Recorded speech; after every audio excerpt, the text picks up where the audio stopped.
NDA സ്ഥാനാർത്ഥി അൽഫോൺസ് കണ്ണന്താനവും പ്രചാരണം ആരംഭിച്ചതോടെ തെരഞ്ഞെടുപ്പ് പ്രവർത്തനങ്ങൾ ചൂടുപിടിച്ചിരിക്കുകയാണ്. എറണാകുളം മണ്ഡലത്തിൽ പി രാജീവനും ഹൈബി ഈഡനും പുറമെ കണ്ണന്താനവും പ്രചാരണത്തിൽ സജീവമായതോടെ മൂന്ന് മുന്നണികളുടെയും പ്രവർത്തകർ വലിയ ആവേശത്തിലാണ്. പി രാജീവ് എന്ന മികച്ച പാർലമെന്റേറിയനെ ഇടതുമുന്നണി സ്ഥാനാർത്ഥിയാക്കിയപ്പോൾ ഹൈബി ഈഡൻ എന്ന യുവ എംഎൽഎയെ കളത്തിലിറക്കിയാണ് ഐക്യമുന്നണി അതിനെ പ്രതിരോധിച്ചത്. ഇതിന് പിന്നാലെയാണ് അൽഫോൺസ് കണ്ണന്താനം എന്ന കേന്ദ്രമന്ത്രിയെ തന്നെ രംഗത്തിറക്കി എൻ.ഡി.എയും മത്സരത്തിന് തയ്യാറെടുക്കുന്നത്.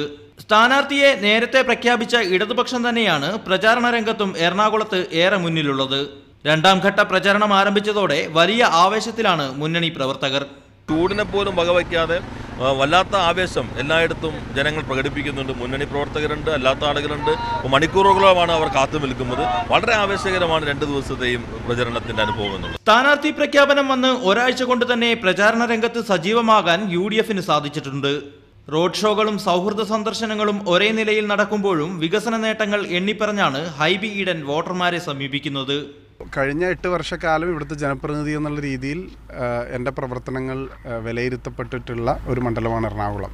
തീർച്ചയായിട്ടും ആ വികസന രാഷ്ട്രീയം തന്നെയായിരിക്കും ഞങ്ങൾ ഉയർത്തിക്കാട്ടുന്ന ഒരു പ്രധാനപ്പെട്ട ഘടകം. സ്ഥാനാർത്ഥി നിർണയം പൂർത്തീകരിച്ച ശേഷം മണ്ഡലത്തിലെത്തിയ അൽഫോൺസ് കണ്ണന്താനത്തിന് വലിയ സ്വീകരണമാണ് പ്രവർത്തകർ ഒരുക്കിയത്.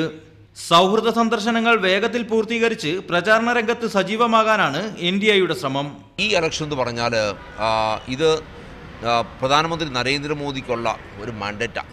അദ്ദേഹം കഴിഞ്ഞ 5 വർഷം കൊണ്ട് ഇന്ത്യയിൽ ചെയ്തിരിക്കുന്നത് ഈ 4 വർഷം കൊണ്ട് കഴിഞ്ഞ 60 വർഷം കൊണ്ട് ചെയ്യാൻ പറ്റാത്ത കാര്യങ്ങളൊക്കെ പാവങ്ങൾക്ക് വേണ്ടി ചെയ്തു. കരുത്തരായ 3 സ്ഥാനാർത്ഥികൾ തന്നെയാണ് എറണാകുളം ലോക്സഭാ മണ്ഡലത്തെ വ്യത്യസ്തമാക്കുന്നത്.